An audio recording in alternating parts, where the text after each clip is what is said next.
may mga alaala tayong pilit na ibinabaon sa limot. Pero kung tumatahimik na ang buong mundo, kusa itong umulutang pabalik. Sa loob ng room 302, mabilis na lumilipas ang mga araw na sa orasan. Lumilipas ang oras, pero ang tanong ni Julia, nananatili pa rin. 80 days left. 7 araw na nakakalipas mula nang magising si Julia sa kwartong ito. Nanyang kasama si Ivy.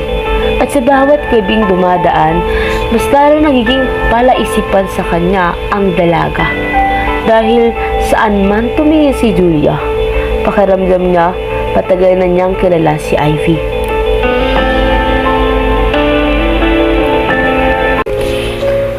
Ivy, gising ka pa? Sa tingin mo ba nakakatulog ako sa lakas ng patak ng ulan sa labas? O baka mas maingi lang talaga yung pag-iisip mo? Hindi kasi ako makapaniwala eh. Dati, takot na takot ako kapag nag-iisa sa dilim. Pero nung napunta ako rito, kahit nakakatakot yung orasan sa ding-ding, pakiramdam ko, ligtas ako kapag kasama kita. Ligtas ko naman talaga rito. Walang mananakit sa iyo rito.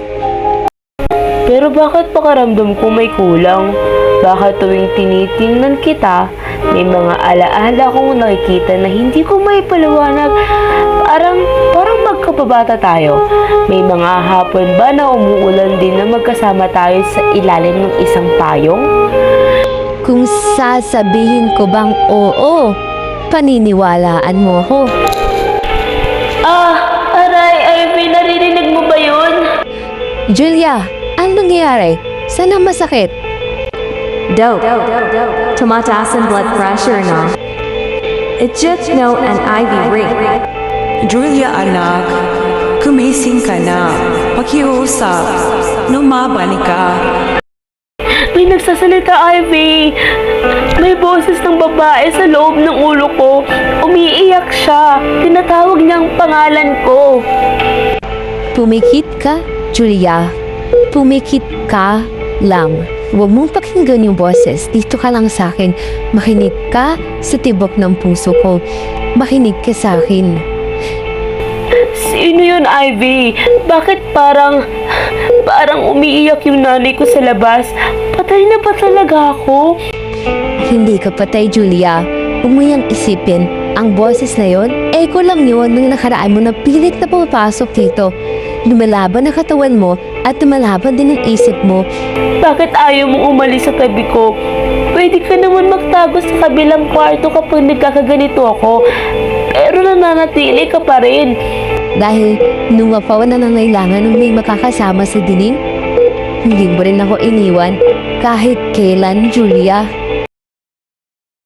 80 days left. Ang mga boses na naririnig ni Julia ay ang mga sigaw ng pagmamahal mula sa totoong mundo. Mga taong patuloy na nagdarasal sa gilid ng kanyang kama sa ospital.